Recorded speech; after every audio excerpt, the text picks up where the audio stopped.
तमिलनाडु में नई सरकार के गठन के बाद विधानसभा का पहला सत्र था। सत्ता पक्ष और विपक्ष दोनों ओर से विधायक मौजूद थे। इसी दौरान विधानसभा में नेता प्रतिपक्ष उदयनिधि स्टालिन ने सनातन को लेकर ऐसी बात कह दी कि अब बीजेपी के नेता भड़के हुए हैं।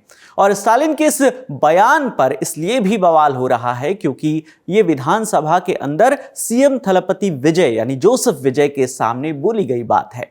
उदयनिधि स्टालिन का बयान क्या है? स्टालिन के बयान के विरोध में किस नेता ने क्या कहा?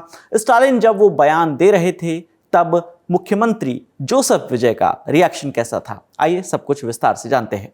तो सबसे पहले बात करते हैं उदयनिधि स्टालिन के सनातन धर्म पर दिए गए बयान की।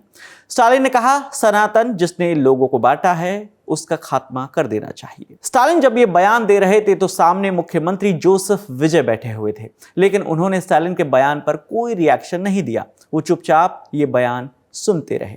फिर उदयनिधि स्टालिन के भाषण के अंत में उनसे हाथ जोड़कर अभिवादन स्वीकार किया। वैसे ये कोई पहली बार नहीं है जब तमिलनाडु के पूर्व उप मुख्यमंत्री रहे उदयनिधि स्टालिन की ओर से सनातन पर ऐसा कोई बयान दिया गया हो और उस पर विवाद ना हुआ हो। सितंबर 2023 में भी उदयनिधि स्टालिन एक सम्मेलन में गए थे। वहां पर उन्होंने सनातन धर्म को लेकर एक बयान दिया था। कहा था कि सनातन धर्म सामाजिक न्याय और समानता के खिलाफ है और उसका खात्मा किया जाना चाहिए। इसके अलावा उदयनिधि स्टालिन ने सनातन की तुलना डेंगू और मलेरिया जैसे बीमारियों से की थी और लोगों से इसे खत्म करने की अपील की थी। इन बयानों की वजह से स्टालिन को पहले भी भारी कानूनी मुश्किलों का सामना करना पड़ा था क्योंकि उनके खिलाफ कई अदालती मामले दर्ज किए गए थे। हालांकि इस बार ऐसा होने की संभावना कम है क्योंकि जूनियर स्टालिन का जो बयान आया है वो सदन के अंदर दिया गया है। भारतीय संविधान के अनुच्छेद 194 के अनुसार राज्य के विधायकों को विधानसभाओं के भीतर की गई अपनी टिप्पणियों के संबंध में कुछ विशेषाधिकार और छूट यानी इम्यूनिटी मिलती है। ये उन्हें बोलने की स्वतंत्रता, उनकी बोलने की स्वतंत्रता को भी सुनिश्चित करती है और उन्हें अदालती कार्यवाहियों से भी सुरक्षा प्रदान करती है।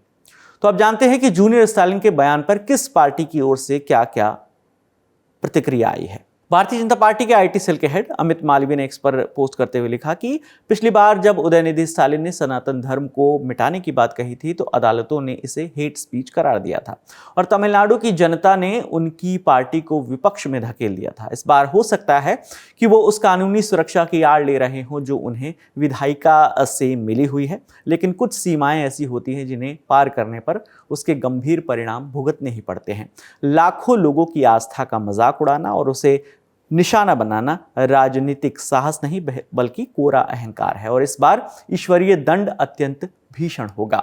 तमिलनाडु में बीजेपी के नेता हैं विनोजी पी सेल्वम। उन्होंने एक्स पर स्टालिन का वीडियो शेयर करते हुए लिखा कि तुम्हारे इन भाषणों की वजह से डीएमके ही मिट गई है। सनातन धर्म और उसके मूल्य तब तक जीवित रहेंगे जब तक इस धरती पर आखिरी इंसान सांस लेता रहेगा।